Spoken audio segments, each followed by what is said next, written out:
Assalamualaikum warahmatullahi wabarakatuh. Kita jumpa kembali dengan saya, Pak Yakub Huta Barat. Baik, Assalamualaikum warahmatullahi wabarakatuh. Kita jumpa kembali dalam episode yang ke-5 ya.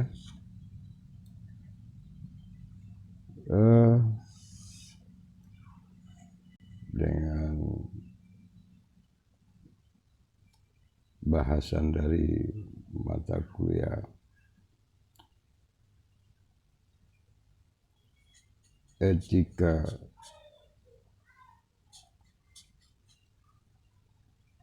bisnis,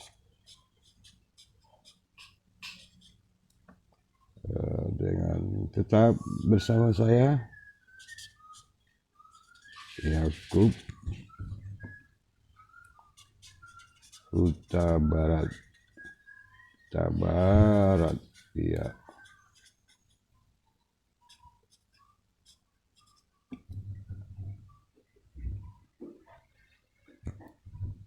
Oke. Baik saudara sekalian, kita teruskan sebagaimana kita udah ulas, kita kupas-kupas, kita evaluasi tentang etika bisnis ini. Akhirnya kita sampai kepada episode yang kelima pada hari ini.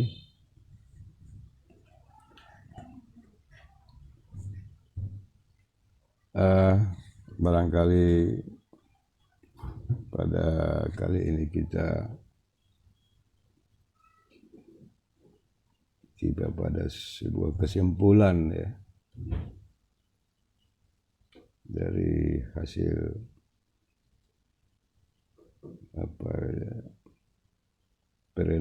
perenungan,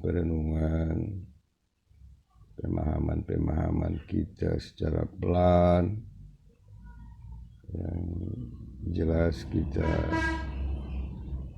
sabar mendengar, kita ikuti dan nikmati. Ya memang harus itu konsepnya, ikuti dan nikmati. Kalau mengikuti tidak mampu menikmati, itu yang agak susah. Jadi ini semacam paket dalam setiap pembelajaran. Dan saya berharap dari setiap episode itu saudara lakukan seperti itu. Ya, ikuti dan nikmati dulu episode 1, baru ikuti kembali dan nikmati kembali episode kedua. Habis itu baru episode ketiga. Habis itu baru episode keempat. Baru itu episode kelima. Dan seterusnya. Saya kira harus seperti itu. Jangan loncat-loncat. Nah, kalau tidak, ya ada maknanya, tidak ada umpan baliknya kepada kita sebagai pendengar, sebagai kita yang mengikuti daripada bahasan kita dengan etika bisnis ini.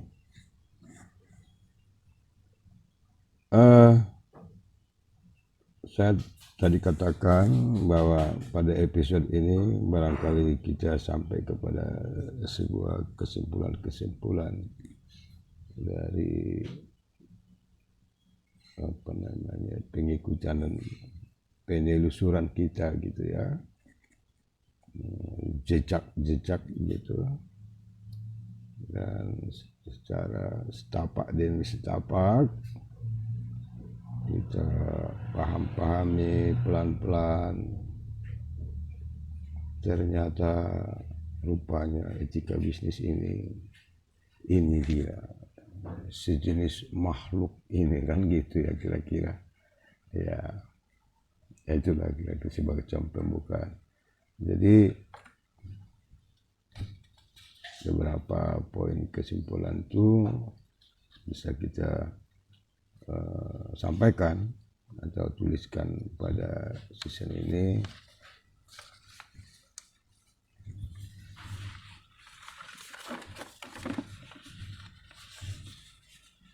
Antara lain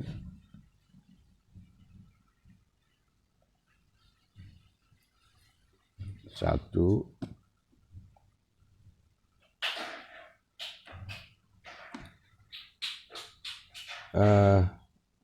bisa saya katakan memahami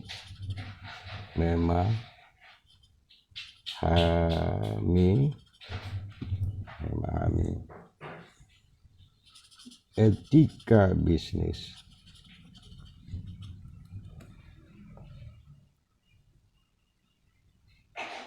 Ya. Membuat orang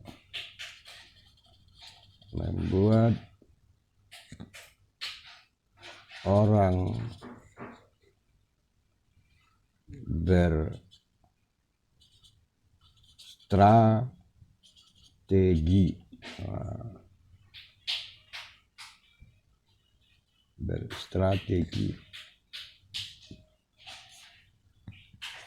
yang tujuannya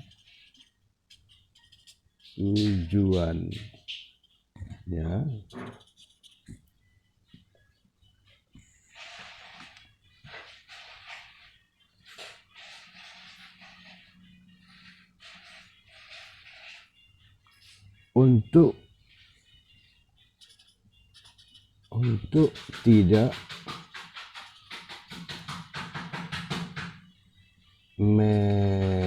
merugikan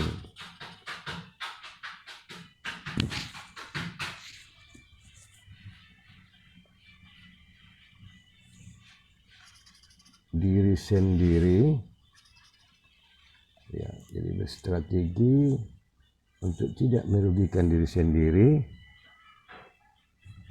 dan orang lain,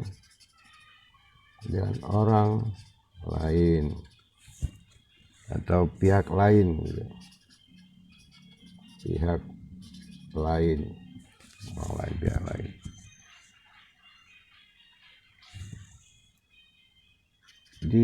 Di dalam upaya dan usaha-usaha serta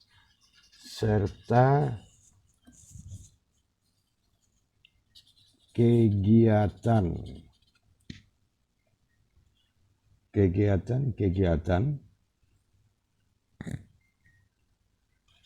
demi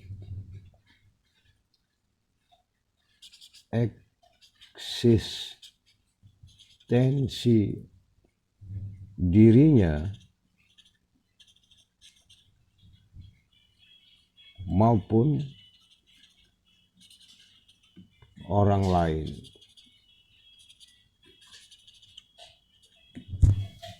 Atau pihak lain. Jadi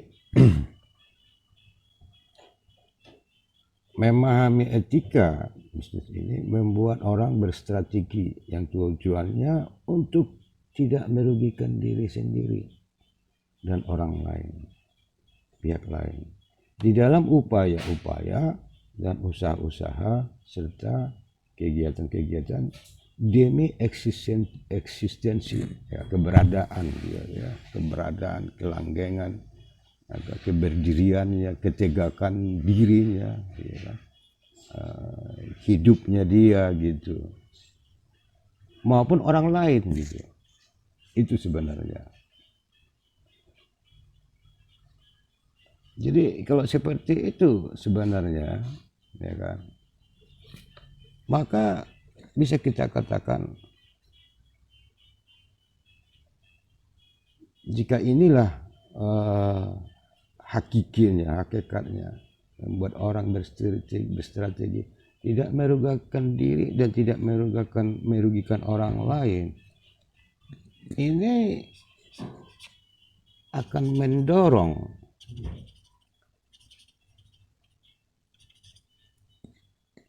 peluang kesejahteraan masyarakat. Karena kan tidak ada saling merugikan, nggak ada keinginan untuk merugikan orang lain dan merugikan dirinya begitu. Itu yang disebut dengan social welfare, itu kesejahteraan masyarakat. Jadi bisa kita katakan lagi sebenarnya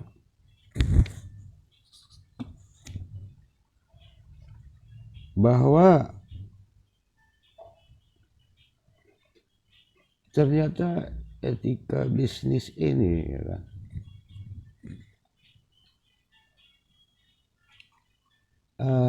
adalah ruang-ruang atau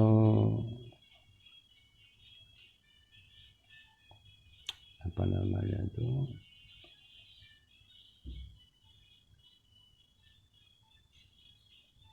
suatu wadah gitu ya, suatu wadah memahami etika bisnis, menjalankannya gitu ya, bukan hanya sekedar memahami tapi menjalankan, atau dengan kata lain moral, pesan-pesan moral itu sudah action di situ, maka bisa kita katakan bahwasanya hal tersebut adalah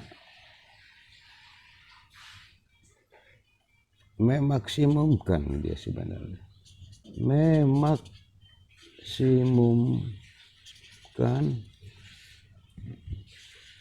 potensi sumber daya manusia dan sumber daya alam secara hakiki.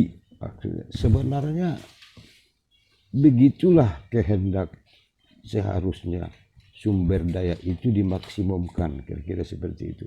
Begitulah kehendak, seharusnya sumber daya alam itu dimanfaatkan. Maka saya katakan memaksimumkan potensi sumber daya manusia dan sumber daya alam secara hakiki.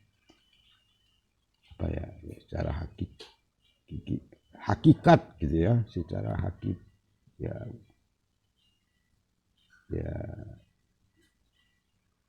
ya barangkali hakikat ya, secara hakikat lebih pas ya, secara hakikat ya.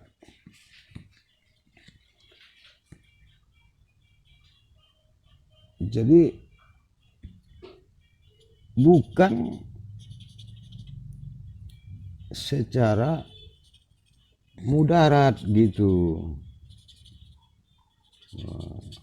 Jadi hakikatnya gimana ya? Jadi bukan amburadul ya, mudarat gitu aslinya. Jadi jika ini apa namanya, memaksimumkan potensi, kalau saya katakan lebih bagus, memaksimumkan potensi sumber daya manusia dan sumber daya alam secara garis lurus gitu ya, aliran garis lurus. Nah, barangkali itu barangkali. Jadi bukan secara mudarat gitu ya. Nah, ini yang disebut, bisa kita sebut juga ini semacam proses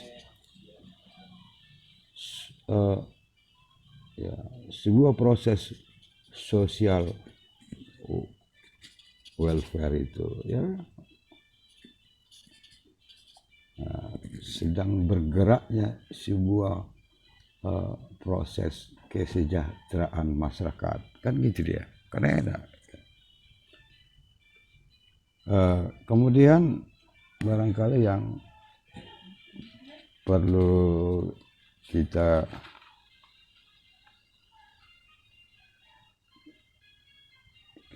ingatkan barangkali ya, dari memahami beberapa sesi ini kita dalam-dalami, ya kan?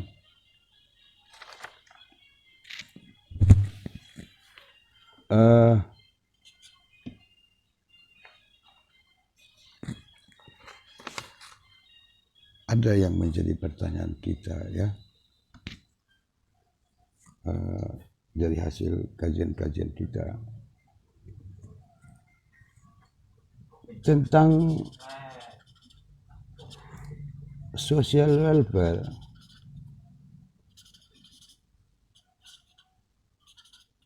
Atau kesejahteraan masyarakat.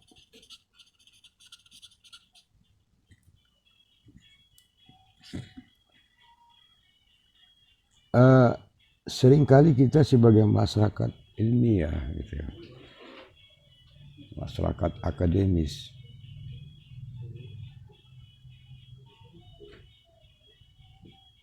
lupa gitu ya, sebagai masyarakat ilmiah, masyarakat akademis ya,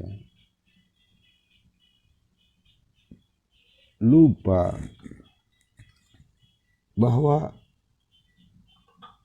ukuran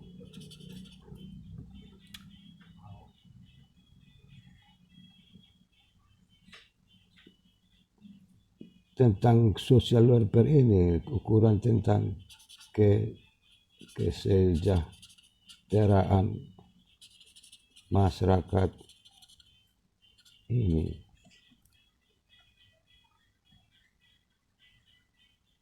hanya diukur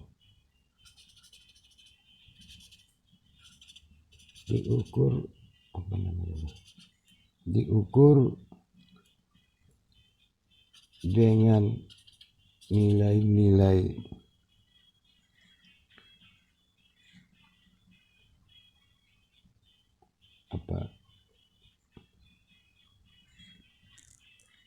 maksudnya begini, kesejahteraan masyarakat ini seringkali sebagai masyarakat ilmiah, sebagai masyarakat akademis mengukur kesejahteraan itu dari tingkat pendapatan gitu. Nah, ya. Ukuran kesejahteraan masyarakat itu hanya diukur dengan nilai-nilai tingkat pendapatan yang diperoleh, ya, tentunya dengan angka-angka kan ya, dengan angka-angka bahwa misalnya tingkat pendapatan sekian, tingkat pendapatan sekian dolar, kan. Itu kan yang notabene tingkat pendapatan ini adalah totalitas dari material gitu ya, material yang diangka-angkakan gitu, material yang dijumlahkan, misalnya berapa jumlah uangnya yang dimiliki, kemudian hartanya, kemudian pemilikan aset kan gitu, dan lain-lain. Nah, semua material itu yang diukur dengan nilai angka-angka gitu. Padahal ya kan, masih ada sebenarnya yang kelupaan, yang kadang-kadang terabaikan, bahwa kesejahteraan itu juga adalah rasa rasa ketenangan batin, ya kan? ada uangnya tapi hatinya gundah gelana, kan enggak juga. Iya, apalagi rasa kesehatan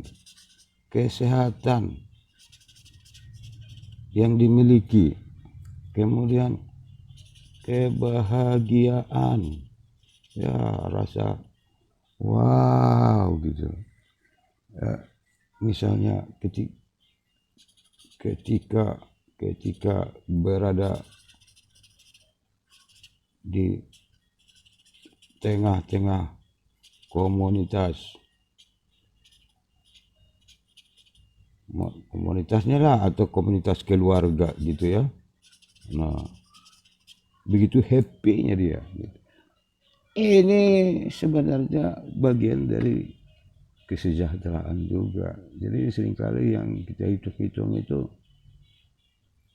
hanya uang, berapa jumlah uang tabungan, harta, berapa rumahnya, berapa kebunnya, gitu, dan aset-aset lain. Padahal bukan, lupa.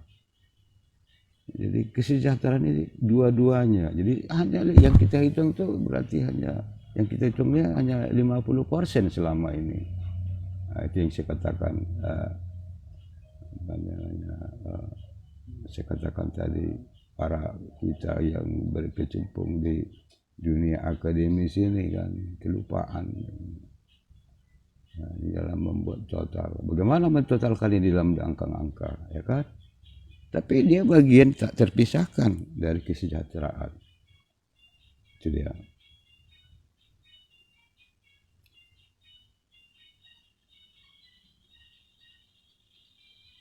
Kemudian apa lagi itu?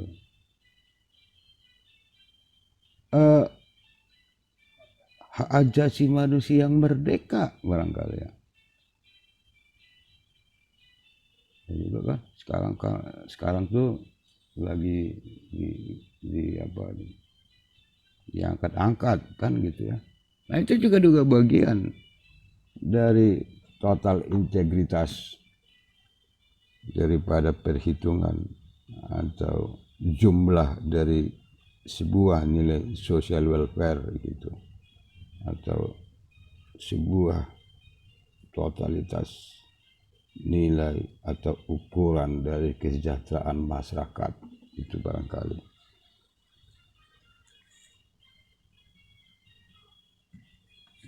Kemudian yang ingin kita sampaikan pada kali ini lagi, dari kita memahami menapak dimensi tapak dari etika bisnis ini adalah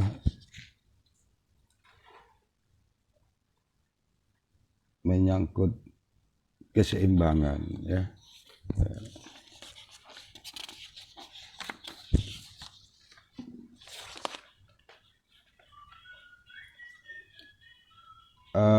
Apa yang ingin saya katakan, ternyata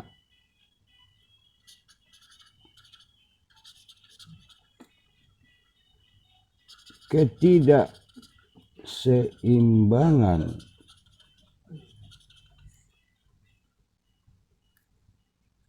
selama ini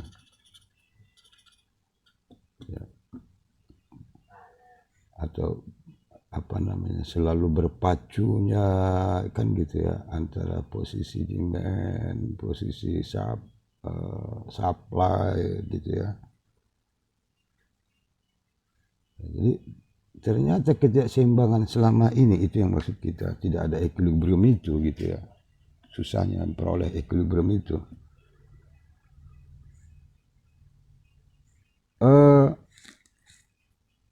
Bukanlah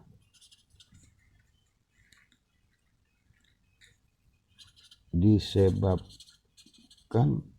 oleh produsen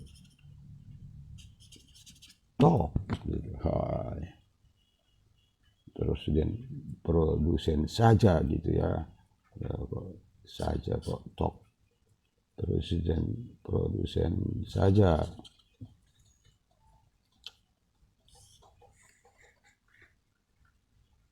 Tetapi juga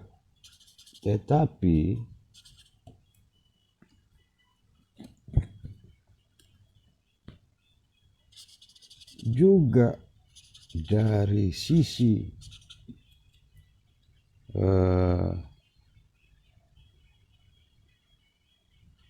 atau sisi sektor konsumen, ya, konsumen, ya.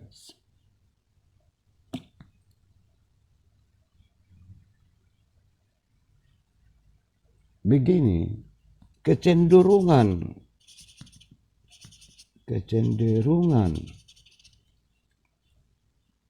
konsumeratif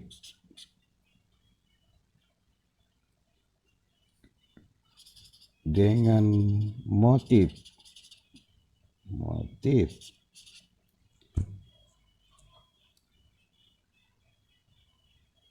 memuaskan kebutuhan,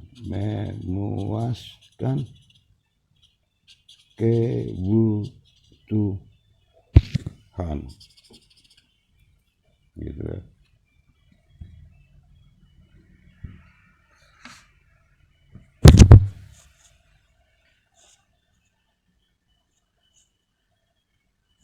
Padahal ya, kalau itulah motifnya, dengan motif memuaskan kebutuhan, ya, padahal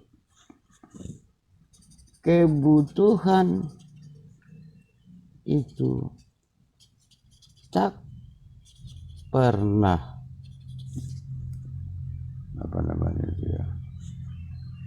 tak pernah terpuaskan.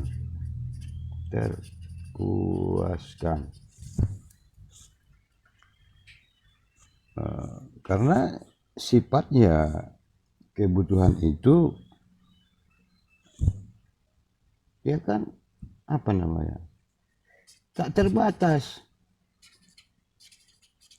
Nah, karena tak terbatas, maka sebenarnya tak pernah terpuaskan, kan gitu ya.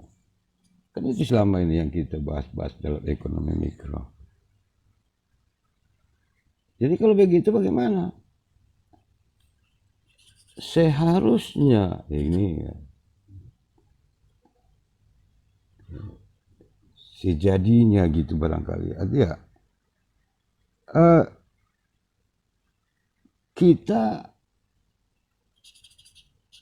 kita berupaya mencukupkan saja. Nah, beda. Jadi beda mencukupkan, beda memuaskan. Kalau puas tak pernah puas, tapi kalau mencukupkan ada kesan pembatasan diri, gitu dia. Nah, jadi di situ ada moral itu, moral dari segi konsumen, kan gitu ya, demand. Nah, itu dia etika dari poin etika dari sisi konsumen itu.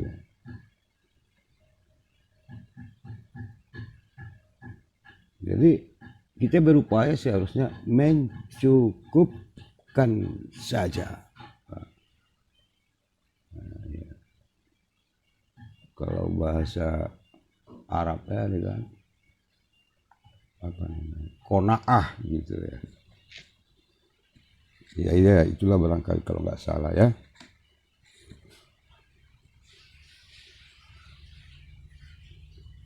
Jadi kalau kita kembali ke posisi yang ini, mencoba memuaskan kebutuhan, wah,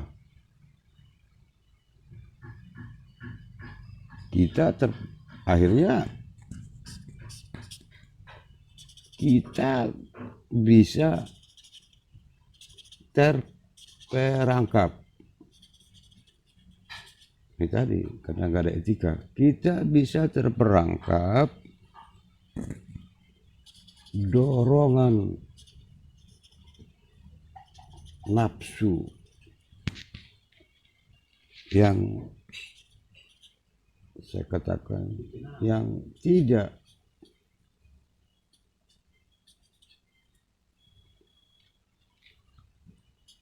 terkendalikan lagi. Kita udah terperangkap dengan nafsu yang tidak terkendalikan lagi. Dengan kata lain, menjadi pertanyaan, kitakah pengendalinya? Nya di sini, nafsu itu. Kitakah pengendalinya iko, nafsu itu, atau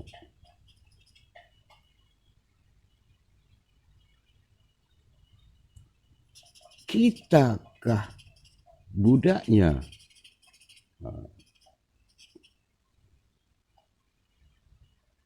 Dengan kata lain, nafsu mengendalikan diri kita.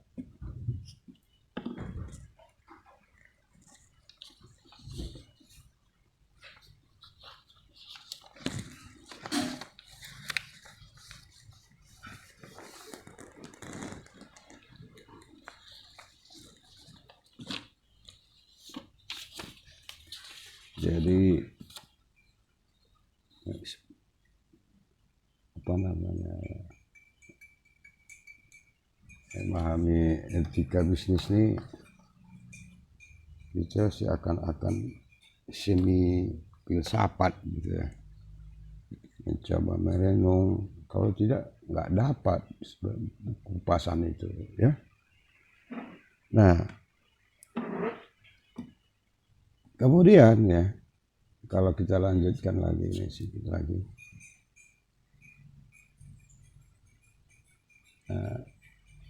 dengan apa namanya, beberan-beberan kita di atas tadi, jika dilakukanlah ya, dilakukan apa namanya, semacam rekaan semacam apa namanya, balik gitu, rekaan balik ke belakang, semacam rekaan ulang gitu, rekaan ulang balik gitu kan, bisa tuh cek pelan-pelan kita telusuri ke belakang.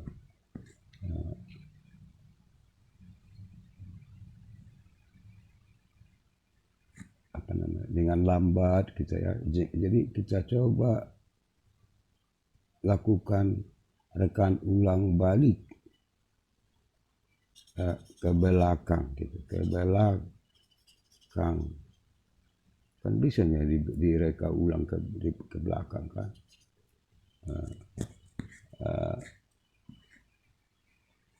Semacam apa, gerakan lambat gitu ya, gerakan balik semacam gerakan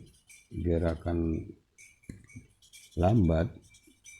Maksudnya biar bisa kita mengamati sebenarnya di mana pokok persoalan awal gitu. Kemudian lah kita lakukan apa namanya, gerakan perenungan juga ya, dengan ikuti dan nikmati tadi yang saya katakan itu. Maka sebenarnya terlihat sebenarnya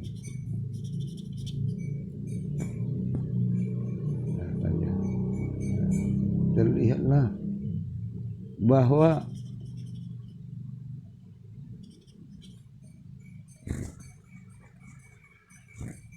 suatu ketidakseimbangan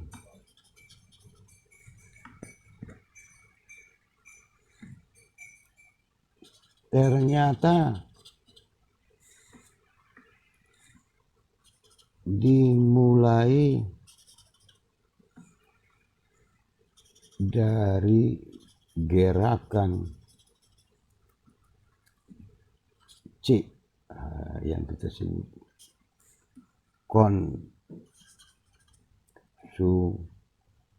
konsumeratif itu tadi.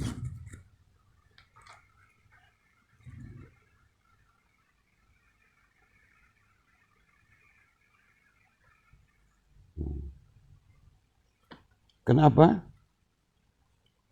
Dari hasil amatan kita itu tadi, gerakan lambat tadi.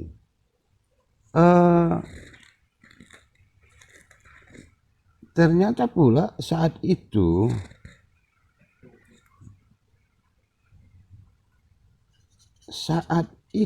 kenapa menjadi C ya? P yang produsen ini pun telah berubah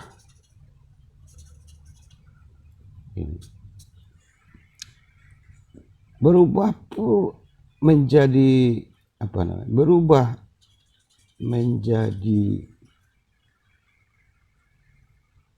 C. Kok P berubah menjadi C? Ya, ketika P pengen sesuatu, pengen pengembangan, pengen ekspansi. Nah, P kan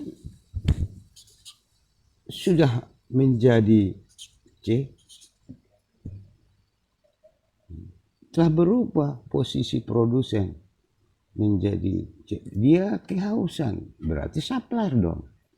Kehausan untuk membesarkan. Nah, kita katakan tadi, memuaskan kebutuhan. Kan itu tadi, memuaskan kebutuhan. Jadi si produsen pada saat itu bukan produsen lagi, tapi sudah konsumen. Konsumen apa?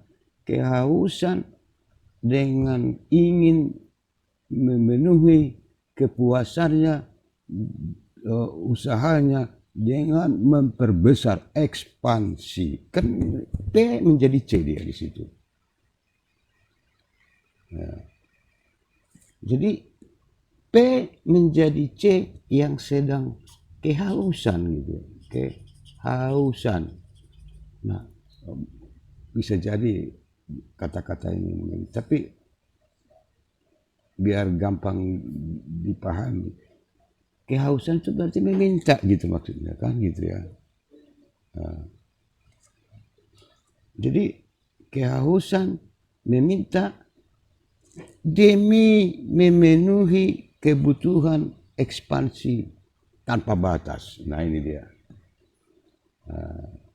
Jadi itu yang saya katakan tadi, akhirnya ternyata pada saat itu bukan P jati dirinya, tapi P telah berubah menjadi C. Nah itu yang saya katakan tadi di atas.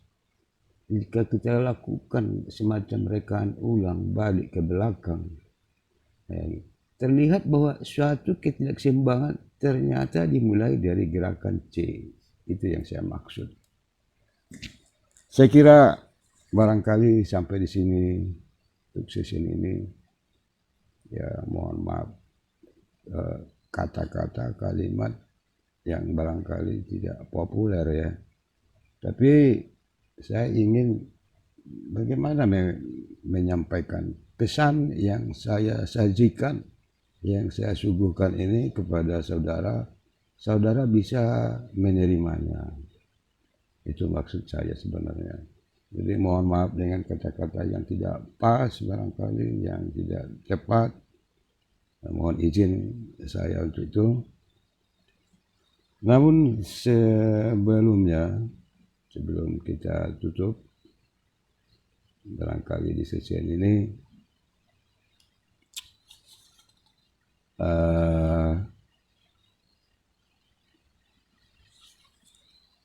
ada baiknya barangkali kita buat semacam evaluasi lah ya. evaluasi untuk Anda. Saya sudah tulis semalam tuh kira-kira apa yang menjadi, supaya maksudnya begini loh, biar ada take and give kan gitu. Jadi saya bikin semacam soal ini untuk Anda. Saya sudah siapkan ini.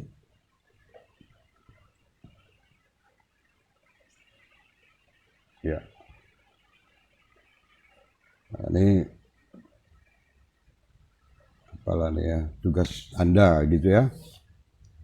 Nanti juga ini kita kumpulkan ini, disampaikan oleh para relator-relator yang bisa menyampaikan kepada saya. Nah, soalnya begini, jika dalam kondisi sekarang ini COVID-19 Anda ingin mendapatkan suatu peluang bisnis produksi, pembuatan masker untuk masyarakat, gitu ya.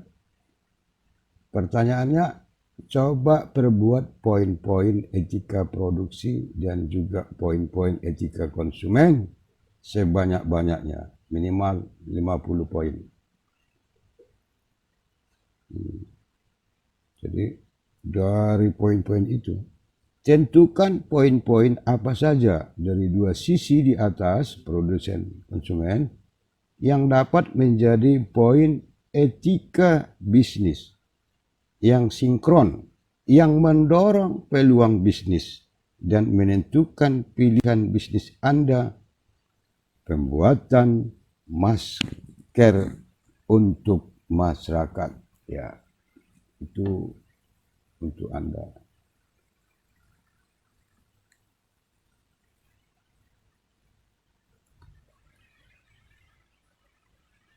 Barangkali bisa terbaca, dan saya tadi sudah baca lagi, kira sampailah barangkali ini kepada Anda.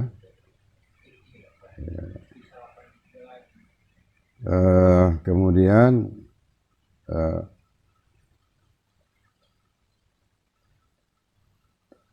saya juga kemarin tuh di sesi berapa tuh, kita akan coba semacam sampaikan semacam contoh ya, soal-soal menyangkut seperti program linear kan gitu ya.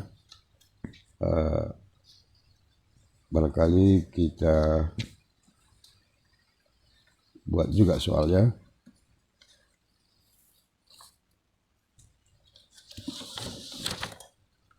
Nah, ini dia, mudah-mudahan terbaca. Ini soal yang saya buat.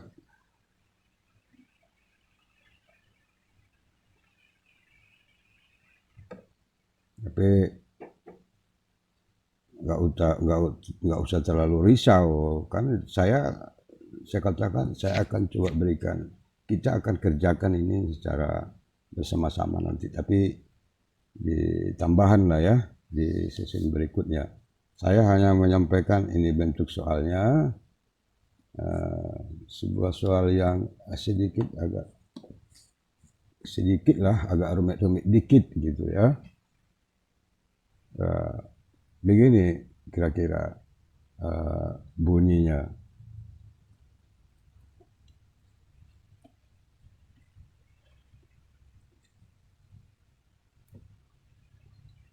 Oge Barat memiliki usaha keripik PSCC Sitapian Nauli yang terdiri dari keripik ubi dan keripik bawang, yang dalam pengolahannya diracik, diadon dulu dengan bumbu, kemudian digoreng. Setelah itu dibungkus dalam plastik. Harga jual Rp2.000 per bungkus plastik. Nah, yang disusun dimasukkan dalam toples-toples plastik. Jadi satu toples plastik itu berisi 50 bungkus keripik siap saji. Peracikan adonan bumbu serta penggorengan keripik ubi dan keripik bawang tidak sama waktunya dan lamanya, dan tidak dapat dilakukan secara bersama-sama, secara bersamaan gitu. Nah, ya, ubi lah gitu, bawang kerupuk bawang lah, nggak mungkin dicampurkan kerupuk ubi ke kerupuk bawang, kira-kira seperti itu. Demikian pembungkusan per plastik dan memasukkannya dalam toples-toples penjualan yang kita sebut di atas tadi. Jadi pembungkusan pun seperti itu. Nah, nggak bisa pembungkusan kerupuk bawang ya kerupuk bawang, kerupuk ubi ya kerupuk ubi, kan gitu. Nah, jadi nggak bisa campur-campur dia. Nah, oke. Nah, Oge Barat mempekerjakan 4 orang tenaga kerja per hari, 2 orang tenaga peracik adonan bumbu dan penggorengan, serta 2 orang tenaga pembungkus dan penyusunan pada toples. Nah, sebagai informasi, dari 5 kg tepung terigu dapat diolah 5 toples kerupuk bawang dengan peracikan adonan bumbu dan penggorengan selama 3 jam. Dan pembungkusan dan penyusunan pada toples selama 2 jam. Wah, 5 jam prosesnya ya. Nah. Sedangkan dari 5 kg ubi kayu itu ke kerupuk bawang tuh ya, yang tadi. Ya, itu tadi kerupuk bawang ya. Nah, sedangkan dari 5 kg ubi kayu hanya dapat 1 toples untuk keripik ubi. Ya.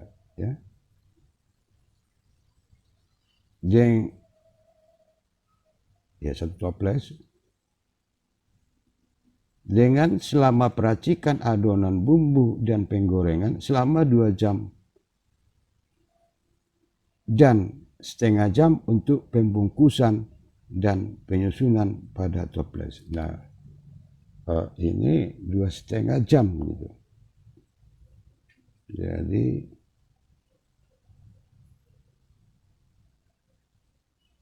kalau di sana tadi sampai 5 jam. Ini 2 jam tambah setengah jam, 2,5 jam. Nah, kenyataan kemampuan pekerja kedua tenaga peracik pengadon bumbu dan penggorengan hanya 4 jam. Wah. Kalau diporsir-porsir pun orang itu dihajar-hajar pun kapasitas maksimumnya 4 jamnya untuk peracik pengadon bumbu dan seterusnya menggoreng gitu ya, 4 jam per hari. Sedangkan kemampuan kedua tenaga pembungkus dan penyusun pada toples hanya 2 jam per hari. Wah. Nah, ada tadi yang terlupakan yang itu kunci-kunci.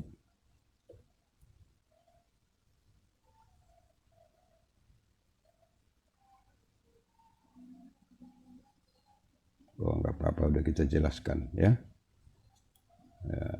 Ini tanda bintang nih. Kondisi di atas memperlihatkan bahwa pekerjaan bagian peracikan, adonan, pembungkusan, serta penggorengan bekerja 5 jam per hari. Dan pembungkusan dan penggorengan ke toples 2,5 jam. Wah, itu kira-kira.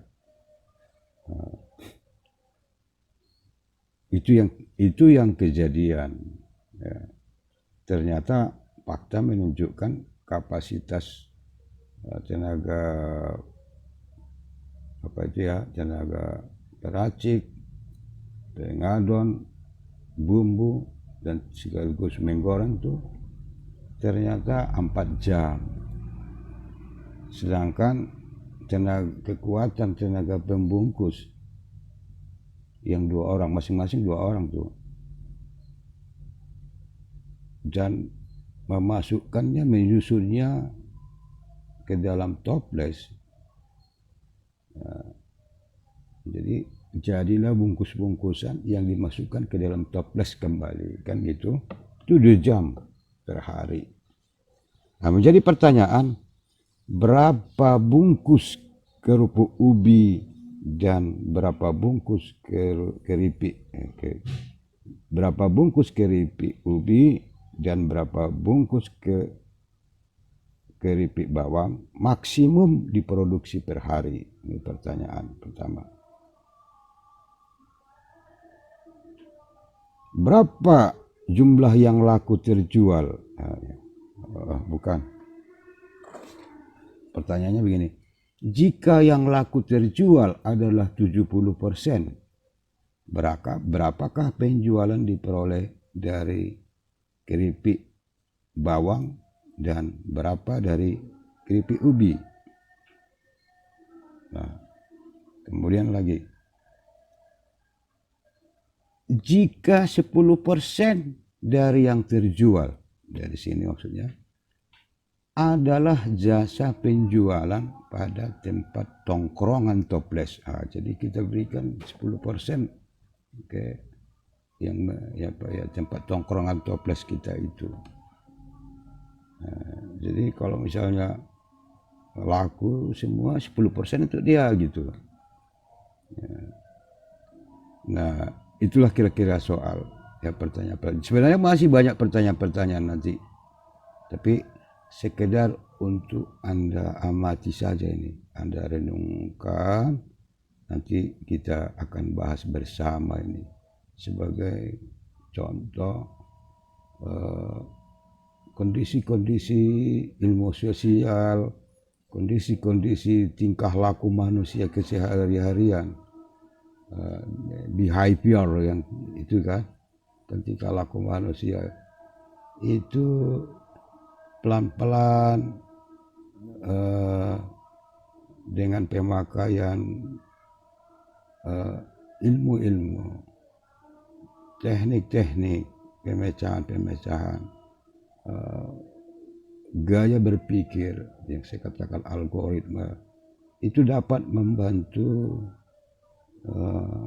mempilah atau memudahkan atau semacam suluh gitu yang bisa menerangi apakah sebuah pekerjaan ini wajar atau tidak wajar kita lakukan. Nanti kita coba pecahkan di sesi tambahan ya. Sekira sesi kita sudah berakhir. Tetap seperti yang saya sampaikan, lakukan pemahaman dari satu sesi ke sesi berikutnya. Jangan loncat-loncat, jangan dari 2 ke 1 atau 3 ke 1 ke 3 ke 2, tidak. 1 dulu pahami 2, pahami 3, 4, 5 ya. Saya kira sampai di sini barangkali penjelasan pada sesi kelima ini. Sekali lagi saya mohon maaf, nanti kita akan coba ini bahas di season ke-5 semacam season ke-6 ya, semacam season tambahan, episode tambahan lah. Saya kira kalau masalah materi kita ini udah kita padakan sampai di sini. Kalau terus-terus dikupas-kupas tidak selesai, tidak ada yang selesai. Maka saya sejak awal saya katakan sebuah ilmu itu punya batas. Makanya ilmu-ilmu pengetahuan atau teori-teori itu kan ada masanya. Ada teori klasik, ada teori pasca klasik atau teori modern. Karena teori klasik sudah disempurnakan dengan munculnya teori modern. Saya kira hal-hal seperti itu hal yang biasa dalam perkembangan dan pengembangan ilmu pengetahuan. Mohon maaf sekali lagi, kita padakan sampai di sini. Terima kasih atas perhatian Anda. Nasrum minallah wa fathum qarib wa basyiril mu'minin. Billahi taufiq wal hidayah. Assalamualaikum warahmatullahi wabarakatuh.